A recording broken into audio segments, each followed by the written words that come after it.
All right, we should be live any moment. And ask and you shall receive. Hello, ladies and gentlemen. My name is Chris, and this is my channel Barnum 11970. And yes, you are seeing a second video today because this was something that was definitely relevant to talk about, especially what happened a couple of days ago on a United flight. And I wanted to talk about why do airlines overbook flights?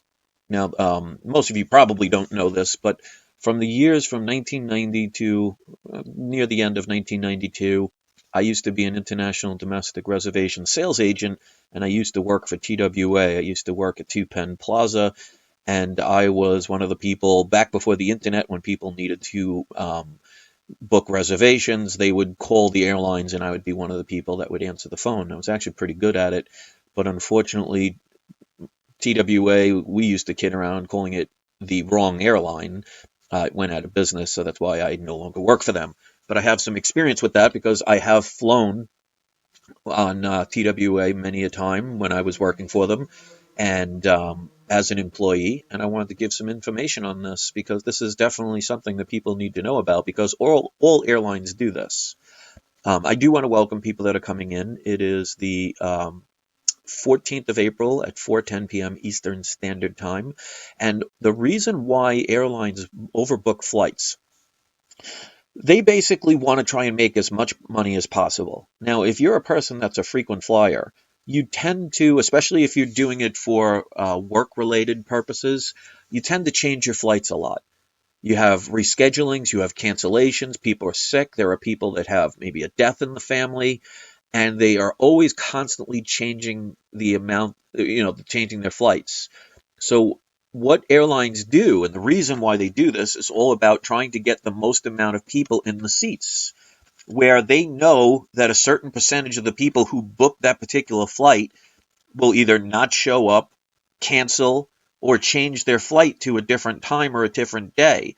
So they overbook knowing that that's the situation that's happening. Now, with a recent event that happened on United Airlines, if you're not familiar with this, I'm not going to show any images because I don't want to give YouTube or Google any excuse to flag the video and make it more difficult to be seen.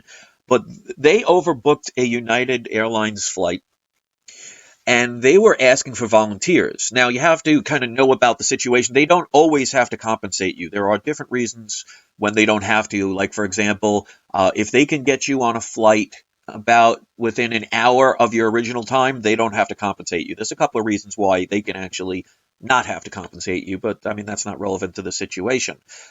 They overbooked the flight, and there were 4 employees that basically needed to go to a destination right away to go to work. Now, as an employee of TWA, now I don't know if United's is different, but anytime I, as a TWA employee, wanted to fly, there were different class levels of your ticket. And if you had less than a class 5 ticket, you were automatically on standby, which meant the only way you could get on a flight is if there was a seat available. They would never bump people. And if you had a class 5 or lower, which meant you had a higher tiered class where you had a guaranteed seat, you had to book it just like anybody else. You couldn't just go to the airport and say, yeah, I want to get on this flight, because if it was already booked, you would not get access on the plane. So if you were going on vacation and you were basing it as an employee, you would be placed on standby. And even on your return, if you couldn't get a flight, well, you'd have to buy a ticket. So even if you had a class 5 or lower, in other words, class 4, class 3, class 2, class 1, a class 1 would be somebody like the owner of TWA at the time, Carl Icahn. I mean, obviously, he doesn't have to worry about booking a flight, but the average employee, even if they had a quote-unquote guaranteed seat, they would have to book in advance, and it would be due to availability. Now, I don't know if that's changed since the 90s. It could have. I don't know. But these employees, they needed to get seats for. Now, what they did to one individual, they were basically trying to compensate people by offering, sometimes they offer free tickets, sometimes they offer money, sometimes they offer both. And when they couldn't get a volunteer, they basically randomly picked somebody. Now, what they did following that is where they drew the line. Now, do they have the right to kick somebody off their plane? Well, I guess that really depends on the situation. It could get into a very delicate situation. Obviously, if somebody's causing a problem, or there might be a terrorist threat or something like that, then yes, they do have the right to do that. But this gentleman was not doing anything wrong. he was sitting on the plane. They said that he had to quote unquote volunteer, which I don't think they understand what the word volunteer means. And then they proceeded to uh, grab the man forcefully. There were 2 to 3 employees that physically grabbed him, dragged him out of his seat. You could see on the video that his head got rammed into one of the seats that basically either gave him a bloody lip or a bloody nose. It was uncertain in the video, but he was definitely bleeding, dragging him down the aisles. Which, I mean, just imagine if you went to a local fast food restaurant and the employees came over the counter and basically dragged you out because you didn't order something that they wanted you to order. I mean, anywhere else, this would seem ridiculous. And what is very disappointing is that people nowadays are conditioned to not interfere. You notice that in the video, there were several people that took out their phones, and there were several people on Twitter and all these other social networks saying how, upset they are. But no one really did anything to stop it. And that's one of the things we really need to start looking at ourselves at. And I've been trying to warn people on my channel for a long time that if we become complacent, things will get worse and worse. And Maurice says they were not employees, they were AP police. Yes. So regardless of who it was, they physically dragged this person out. I mean, the person was actually saying, "Don't kill me," in part of the video. I mean, he might have been a little bit overreacting in that aspect, but he had every right to be concerned because he was basically being physically thrown out of a plane because they chose to overbook. Now, some people can say, well, it's their airline, they can do whatever they want. Well, even if that is true, that is not exactly a motivator to get you to want to ever work with that company. And many people, whether they say they're not going to do it or not, have said they'll never fly United again. And I don't blame them. There's been a lot of people making fun of them, and actually some of them were pretty funny that they were using about what was going on. But if you think about the comedy part of it aside that people were doing, this is all about the fact that this is what corporations have become. They see us as basically cattle that they can profit from, and they can do whatever they want, knowing that the people will just sit idly by and at the very worst make a video about it.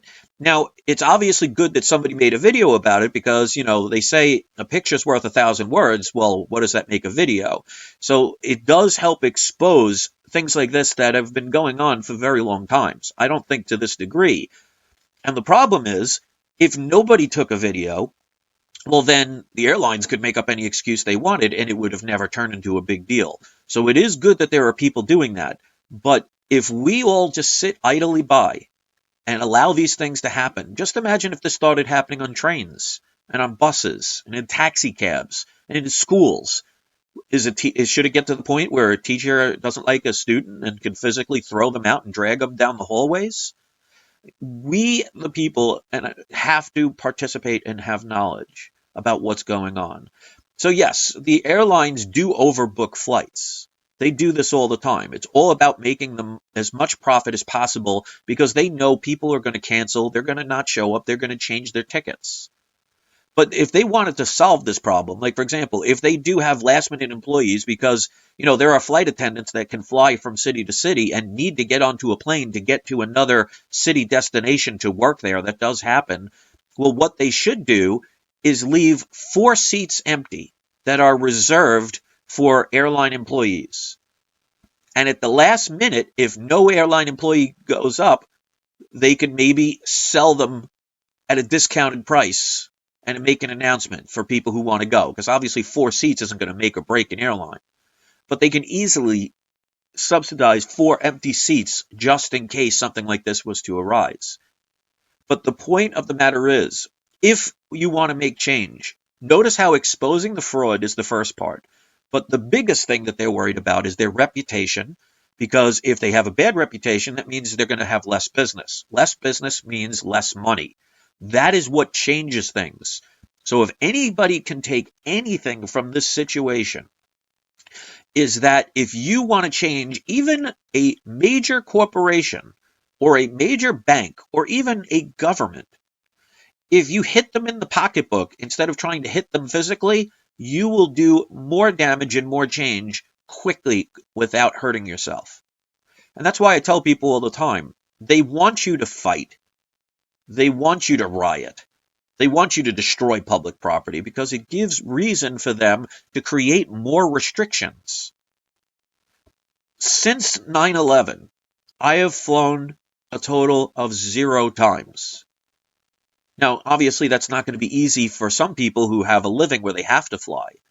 But I don't appreciate what TSA has done to people, where they can literally take an old person in a wheelchair and take a 4 or 5-year-old child and basically give them a pat down like they're some dangerous terrorists, and the parents and the families just sit there and say, okay, go ahead, let this stranger grope you. We become complacent. And it doesn't matter if somebody does something wrong. It's what we do with it. Because somebody that does something wrong will always answer for their crime, eventually one way, shape, or form. Scammers will always have something happen, and people that do the wrong thing will eventually get what's coming to them. At least that's what I believe. And, whether it's this lifetime or the next, who knows? But my thing is, if we sit there and say it's complacent, we don't do anything, we don't make sacrifices, changes do not happen.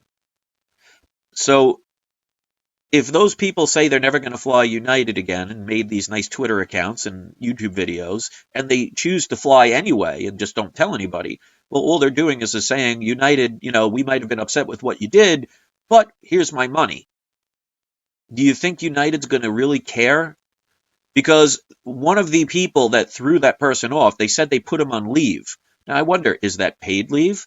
So is this person getting rewarded, getting a free vacation? Why isn't he fired?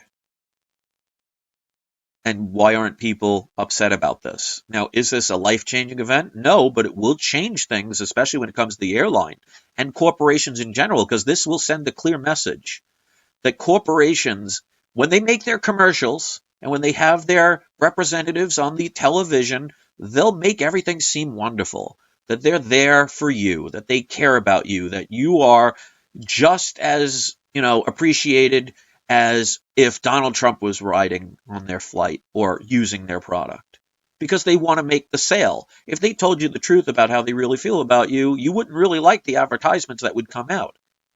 But we, the people, can make the change by not purchasing something. What do you think if United says all the right things and then doesn't change anything, and this happens again? Do you think they're really going to care if people keep giving them money? If they keep flying on their airline, keep using their product? What do you think would happen if every single person that flies United decides they want their money back on their tickets and they refuse to fly? Maybe they might be inconvenienced by having to take a train or drive or use another airline. But do you think United would be able to stay in business if it's not earning an income? So they'd have two choices: go out of business, which means you don't have to worry about their program anymore and their problems, or they would change their business because they'd have no choice. So if you look at the deeper meaning behind all of this stuff, it should show, and what I've said for years on my channel, and if you're not familiar with my channel, please check out my other videos. Um, a lot of things I say may not be the most popular, but they tend to be very correct at times. I mean, no one's perfect. Show me anybody with a 100% spot record. But it should show that if you want to make real change, you don't give them your money, your currency, your labor, because you do have to work to earn those currencies. You're giving your labor ultimately to get pieces of paper to be able to buy and use products and services. So shouldn't they be based on something that makes you feel like a human being? And that's why since 9/11, when they had the Patriot Act, which basically says that the government can spy on you at any moment, and the TSA treats you like you're a guilty terrorist even though you've done nothing. I mean, aren't we supposed to be innocent until proven guilty?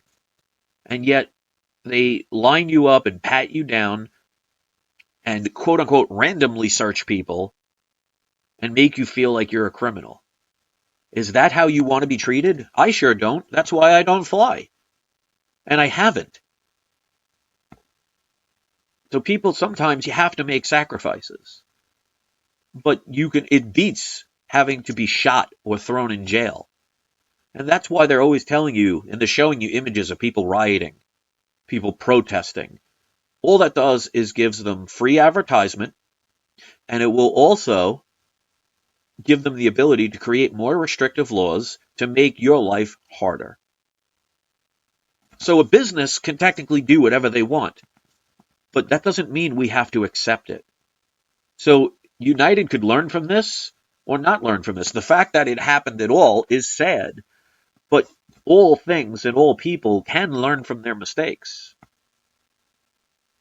It's what we do with it. If people choose to continue to fly United or any other service that would do something like that or has done something like that, it doesn't matter how you feel. They only care about your money. They don't care about. Do you think any owner of any airline or any whatever business is going to call you up and ask you how everything was? Maybe some small business might, somebody that just started out by themselves, they might call and see how you thought. Do you think at any moment when I used to work for TWA, did Carl Icahn ever call me or any of the employees to see how we're feeling? I don't care. But if they make an advertisement on the TV, they'll make it sound like, oh, look at all these children around me. Look at all these friendly people. I so care about them. It's the same thing in politics. So the airline has every right to do whatever they want. If they want to overbook flights, they own the airline, they can do it. But if we no longer give them the currency and book on their flight and get their product or order their whatever, then it changes. Otherwise, they go out of business. So you could do things the right way, or you can keep doing the same thing that doesn't change anything. So what I get out of this whole United Airlines situation is the fact that it shows, because if people back up what they said and they start declining in their sales and people stop traveling with them because the reputation has been basically destroyed by this event, and basically you could see the response from the corporation, oh, we're very sorry. That's what they all do, and they say, we're going to work on this, and there's a process. Well, people should know the difference between right and wrong. But this should show that money is the motivator for all corporations, including the government. And if they can't get your money, that's how you cause harm. If you want to go around shooting people, destroying public property that makes you get put in jail and possibly injured or killed, well, that's your decision. You want to really change things in the world? Stop giving them your money. If you're still using your credit cards, you're causing more problems. If you still have a bank account, you're still contributing to the problem. That's why I have a federal credit union, and the only credit card I have is a bank card from my credit union that only can be used if I have the money in the bank, well, in the credit union. We have to learn a better way. So hopefully people will learn this. But unfortunately, most people, after another week or so, will have forgotten this happened and move on to some other event. Personally, I'd rather stop giving my money and sacrifice things than to contribute to someone or something that doesn't view us and treat us the way we wish to be treated. You know, there's an old saying, do unto others as you would have done to you. Are businesses treating you how you treat them? And if not, why are you continuing to give them your business? That's for you to decide. So hopefully this helped. If it did, you can hit the like button. You can share it if you want. When it uploads, you are more than welcome to leave your comments. Hit subscribe if you haven't. And don't forget to have your trolls spayed or neutered. Have a wonderful holiday weekend. Be safe. Do not drink and drive.